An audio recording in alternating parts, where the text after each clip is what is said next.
Hello, I'm Dr. Lanisha Robinson, your host for Career and Technical Education, #Build a Future.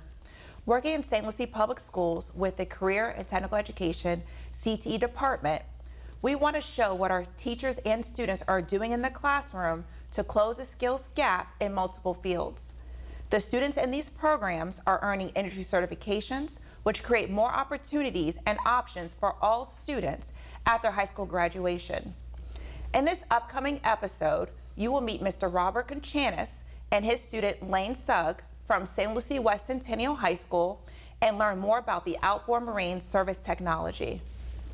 Welcome. Please go ahead and introduce yourself. Hi, my name is Robert Kachanis, and I am the principal instructor for the Outboard Marine Service Technology program at St. Lucie West High School. This is one of my students. Hi, I'm Lane Sugg. I am a student at St. Lucie West Centennial High School. Okay. I'm in his level 2 program. Perfect. Thank you and welcome. Mr. Kachanis, can you please explain what it is about the Outboard Marine Service Technology program that's available to students at St. Lucie West Centennial High School? At Centennial West, what we're trying to do is we're trying to prepare an entry-level student the skills necessary to go into the marine field. That means we start with the basic knowledge they need to operate, from electricity to basic engines, and all of the skills that go through that program. Okay, so this is a fairly new program. It was implemented in 2020, so that's amazing because now what courses are actually offered now currently for all your students? For all my students, there's 4 levels of the course. The first level tends to be the freshmen that come into school, and they're 9th, 10th graders. And we start off with the foundations of electricity and foundations of engines. We also key on the safety aspects. One of the things I did in a prior situation, I was an OSHA outreach instructor, so I've embedded a lot of that information into our program. So they're coming out with the skill and the knowledge and the requirements that the industry has across the board. Okay, and Lane, now you mentioned that you're in the level 2 program or course. Okay, so tell us, as a student in the actual program, tell us about your perspective. Like, what does this mean for you as a student at St. Lucie West Centennial High School? To me, it means you're like working on hands-on. You're getting ready for the real world. It's like none of the teachers in other classes are getting ready for where I can't speak, real world, and none of them are doing what Mr. Kachanis says. Every time we come in, we shake his hand, greet ourselves, and all that. Okay, and I actually like that concept that you just mentioned, how basically when you first enter the classroom, you're greeting your instructor, you're shaking his hand, because often we're seeing that students, when they come out of, sometimes they come out of school and they're not sure, oh, what do you mean by handshake? So why do you include that? That's part of employment skills, right? Well, like in any program, there are hard skills and soft skills. The soft skills are the skills that someone needs to operate in today's society. I think a lot of the times we've lost touch with that, with the cell phones and that kind of stuff. So what I do is I force them to look me in the eye, shake my hand, as if you were going in to meet your employer or potential customer on a daily basis. You know, you got to look them in the eye so that they can read you and know what you're doing. So, Mr. Kachanis, with you being the instructor for this program, can you tell us a little bit about yourself prior to coming into education? Prior to coming into education, I did serve in the military. I served in Operation Desert Storm. I was a training NCO while I was in the military. After the military, I got my degree in marine technology, and I started turning wrenches at a marina. Well, while I was there, my aspirations were to go higher than that. So I became a service writer, and I was brought up as a service manager. While I was running a 300 slip marina in Connecticut, I decided that I would start my own marine surveying company. So I ran my own marine surveying company for 8 years. And finally one day I said, what am I going to do when I get older? And my wife suggested education. So I went back and I got my teaching credentials from Rhode Island College. And as part of that, I had to do some student teaching. So I went back to the place where I got my degree and said, you know, can you have me do some student teaching for you? And they offered me a surveying class to teach. So I taught the class. I met the requirements from Rhode Island College, and then they offered me another class and another class. And I ended up being an assistant professor for the Marine Technology Department for 17 years up in Rhode Island. I decided to move to Florida and got my certification down here in STEM, and then I saw this position become available in Port St. Lucie. So I interviewed for that, and it was kind of pretty much in my wheelhouse. So I went through the interview process, and now here I am. And we're developing a real nice program. We have had a lot of support from the local businesses. We work with the local marine trades associations, and so far everything is going good, and the program and the capabilities of the program keep growing, which means that the students that come in here are getting a more well-rounded education. Right. So. And I appreciate that you said that you work with the industry, because do you feel like there's growth right here? There's a demand for your students when they graduate? Oh, definitely. One of the things is our industry, the tradespeople that are in our industry are getting older, and we do need people to learn and replace them. If we don't cultivate those at the high school level and the middle school level, we're going to run into a situation where people are going to want their toys on the weekend and no one's going to be there to fix them. And then you also bring about a good point when you talk about introducing it to at the middle school level. So what are you and your students doing in the classroom to connect more with our middle school students? Well, recently we just had a virtual field trip done, and they came in and they went through the classes for the day. And we had students in there, and they got to see what our students were doing. We were doing valve adjustments and electrical testing and that kind of stuff. And coming up on the 15th, we're going to have our first virtual field trip. Well, I have those students that were interviewed. They're going to be sitting in the classroom on a Zoom meeting, and we're going to watch the video, and they're going to have the opportunity to ask questions of me, and not only me, but my students that were in the video. So Lane, with career exploration earlier on, do you think that's a big, huge need for students to learn earlier on about what's available to them? Yes, because once you get to middle school, you already know what you want. And if you want to take this class, you can already start developing the skills and stuff for this class. Okay. And I know that we're going to have viewers or students ask, well, hey, you know, do we have any male and female students? Is it more of a male-driven? And then also, because I know, I remember seeing them, there are some, you know, young ladies in your program, but is that important to have like a mixed, diverse group? Well, in this day and age, it tends to be primarily a male-oriented industry. However, what I've seen, the growth in the past to now, females are becoming a lot more interested. And it's kind of funny, it adds a completely different dynamic to the class, but the girls get in there and they push their way in, and I want to learn how to do this. And a lot of times, I gotta say, they put the guys to shame. But it's always fun. So how are you actually, when you're working with your students, what are you doing to have them to not only be engaged, but want to continue on that pathway?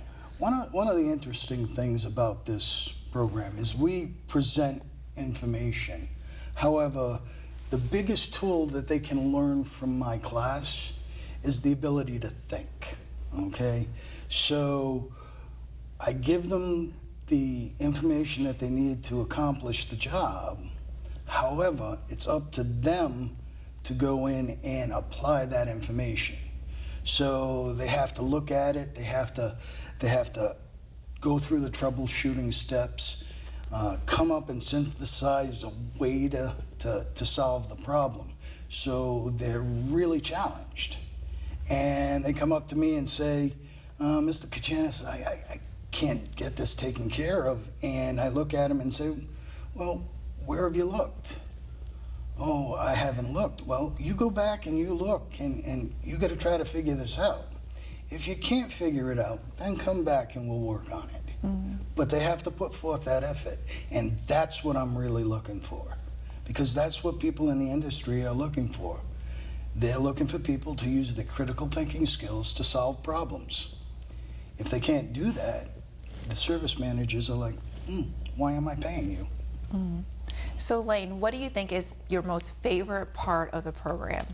Getting hands-on in the engines, like taking apart, learning how the stuff works and putting it back together, okay, and then running the engines. All right.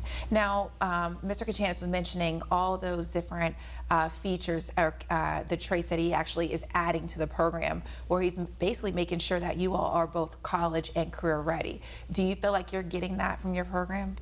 Very much, more than what's necessary from all the other programs. Okay. Mr. Kachanis, if we were to shadow a student in your class or shadow you for the day, what kind of additional hands-on learning will we see outside of what Lane had already mentioned? Well, when they come into the class, again, we greet each other. They go sit down. We put forth what we're going to be doing for the day. We review what we did in prior classes, because that information has to be there so we can build on that foundation, so they just keep getting better and better. Then what we do is, depending on the task, I send them out to do their job. They'll do things. For example, I had them doing a valve adjustment on a 4-stroke outboard engine. Well, if you do that incorrectly, the first thing that's going to tell you that you did it wrong was the engine. So they put the engine into the tank and they start it up. And if it sounds like a box of rocks, then they have to redo it again. And as they practice doing these things, they make mistakes, and that's where mistakes should be made.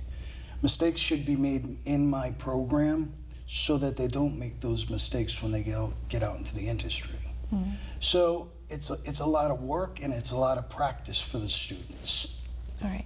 And one of the key points that you're mentioning is basically work-based learning opportunities.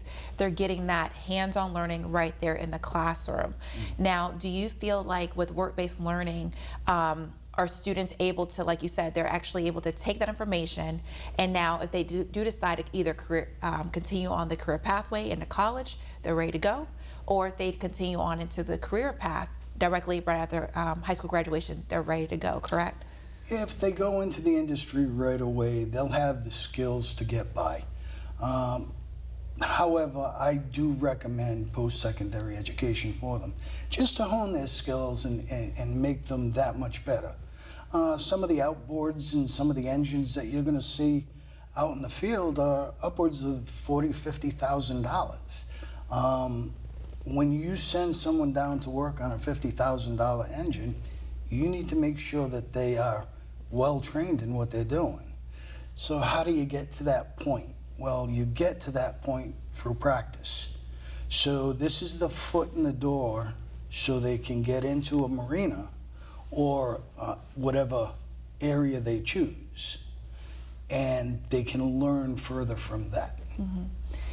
And then with your students who are in your program, they're connected through post-secondary institutions by actually doing articulation agreements. Can you explain articulation agreements that will actually help support your students going into post-secondary education? An articulation agreement is when a college or post-secondary school looks at what we do, and they decide that certain skills that they have learned in the high school level classes meet this entry-level skills that are being required for the college.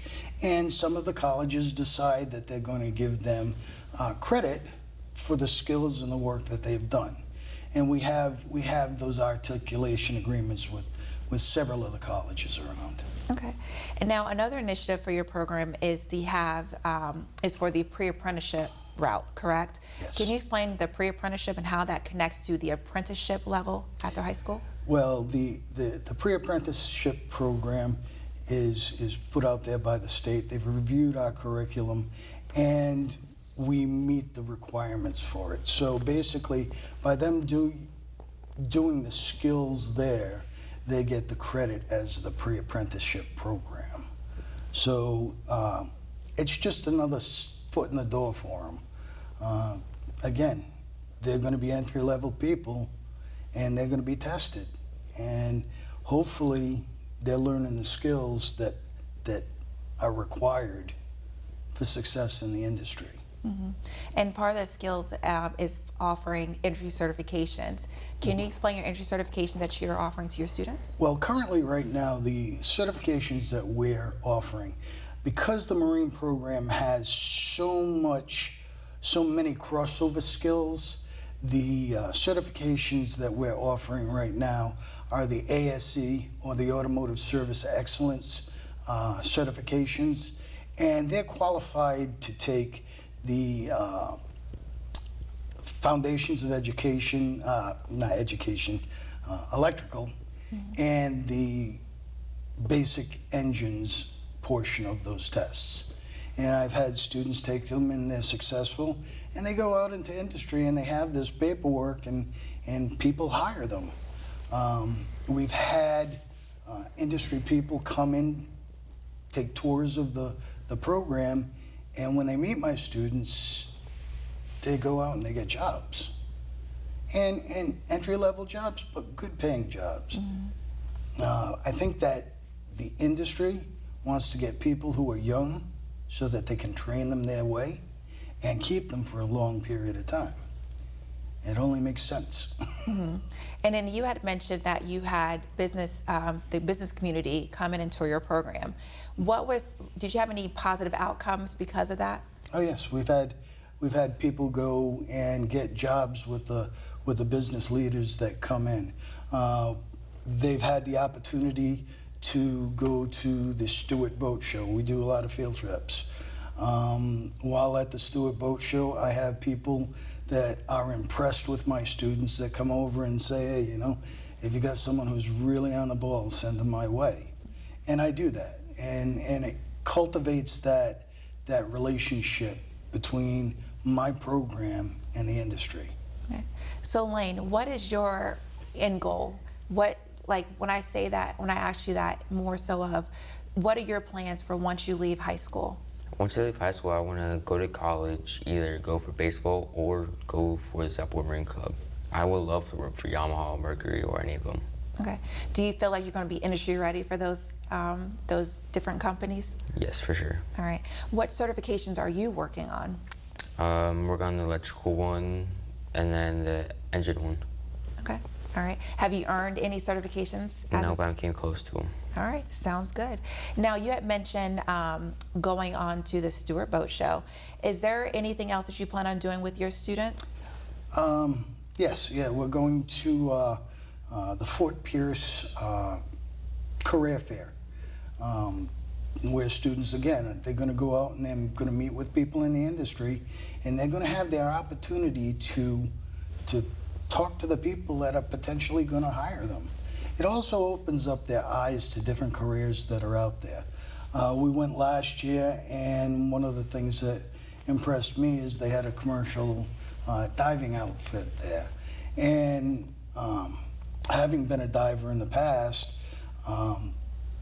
that particular presentation opened up to my eyes to something that we could possibly incorporate into the program. Again, like with any good curriculum, it's always changing. It's constantly moving forward, and we do our best to do that. Mm-hmm. So you're mentioning the Fort Pierce Yacht Club's, the Chart Your Course series. So Lane, are you planning on participating in that expo? The Fort Pierce Career Expo, no, because I went there last year, but other than that, almost everything else I'm trying to get into. Okay, so you had attended the Chart Your Course event last year, right? So what were your thoughts on actually being able to get out of your classroom and meeting with professionals in the actual real world? What did you think about that? I think that was actually really cool. Other kids were trying to find like what they wanted to do. Like for example, they had drones there, FWC, Florida Wildlife. They were there. Tugboats were there. What else was there? I forget what else was there, but yeah, they had all those there. Mm-hmm. So do you feel like, just thinking about some of your other students, did that also segue into, oh, I didn't know that's even a possibility for me. I didn't know that was a career. Did you get a lot of that from your students? Yeah, a lot of the times when we do that particular one, I try to focus that toward my first and second term students so that they can see what the possibilities are for them. And depending on what their interest is, we can explore it further. Mm-hmm. What are your future plans for your program regarding like the technology, the equipment, just because you want to keep up with the industry? Well, the technology is always evolving. So we work with different manufacturers to try to maintain the cutting edge. We work with the CTE department here, and we try to get the equipment required to do that.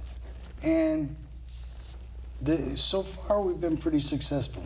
Last year we got 10 brand new 4-stroke outboards, and we've incorporated them into the curriculum this year. That allowed us to do some actual running tests on the engines. Hopefully next year we can move further with new equipment that is pertinent to what they're going to work on out in the industry. Mm-hmm. Now, one of the primary goals for all of our students is we want them to be educated here. We want them to be able to get the training and then also to be able to stay here. Do you feel like there's a high wage, high need, high demand here, right here in the marine industry? From what I see out in the industry, yes, there is. Again, they're looking for qualified people. They're looking for people who are going to have the soft skills as well as the hard skills. We work with the American Boat and Yacht Council for their industry standards. So when our students come out, we've embedded those requirements in the tasks that we do. So for them to come out and be able to know what that's all about is a value for our customers who happen to be the industry. Mm-hmm. So do you have, I know you had mentioned earlier on about having a group of business people or companies that you work with, and then as part of your advisory board. Can you explain what it is that you all meet about with your advisory board? Why is it important to have an advisory board affiliated with your program? Well, to be tied with the industry now, we have to find out what it is that they're looking for. You can have a curriculum that's canned from wherever. However, if it's not meeting the needs of the industry, then that's a problem. So we have a technical advisory committee where we have different members of the industry come in and we meet and we say, hey, what are you looking for? What do you want us to focus on? What is it going to make you hire that person for? Okay, so let's say if there was a student who was watching this, because oftentimes we'll have like our middle school or K-8 students watch the program. What would you say to them if they were trying to figure out, hey, is this for me or not? Lane, what kind of advice or information would you provide that student? I would say, what do you want to do with life? Like, what's your main goal in life to do? Like, what do you think you're going to be in the future, like from 5 years from now? Okay. And then Mr. Kachanis, if a student or even a parent or anybody from our viewing audience, if they wanted more information about your program, what resources are out there, or what sources out there for them? They can contact the school, they can contact the district, and they have the information that we teach in the program. Okay. So These are all resources. They can go online. They can look up the CTE department and actually see some of the videos and stuff that we put together. Okay. And as an educator, why is it important for students to be a part of career and technical education? Well, career and technical education takes academics and puts them into a non-traditional classroom setting. So when my students come in and we're talking about electricity, and we start saying, okay, we need to do a load calculation. So a load calculation involves all of their math skills. Okay, we look at, doing compression tests on engine, and things have to be within a certain percentage, or they fail the test. They're incorporating that. I have my students come up with a business plan in their third year where they create a business. They create work orders. They learn about what billable hours are. They learn about sales tax. They learn about tax withholdings. Everything that goes into running a business, because again, we're not preparing them necessarily to go out and go to the next college. We're preparing them to go out and into an industry and into real life. And that's a challenge. Mm-hmm. And I think that's really important that you mentioned how you're bringing in basically math and science skills. These are the points that the students are actually learning, and then because sometimes they'll ask, when am I going to use that again? And then all of a sudden they're in your program and they're actually using the math that they just learned or learned the previous year that they felt like maybe it was useful, or not useful. We have software writers. Well, on an EFI, an electronically fuel injected engine, they're dealing with a computer with what we call a speed density equation. It's an algorithm in there that that all of the sensors play into. So. All right. So as we prepare to close, do either of you have any closing remarks you'd like to add? Well, if people are interested, I'd be more than happy to talk to them. If they can come on any of the school days and tour the program if they want. All they're going to do is contact us. All right. Lane, anything else? All right. So thank you both for joining us. I'm Lanisha Robinson, and this is Career and Technical Education, #BuildAFuture. I encourage you to view the St. Lucie Public Schools Career and Technical Education page.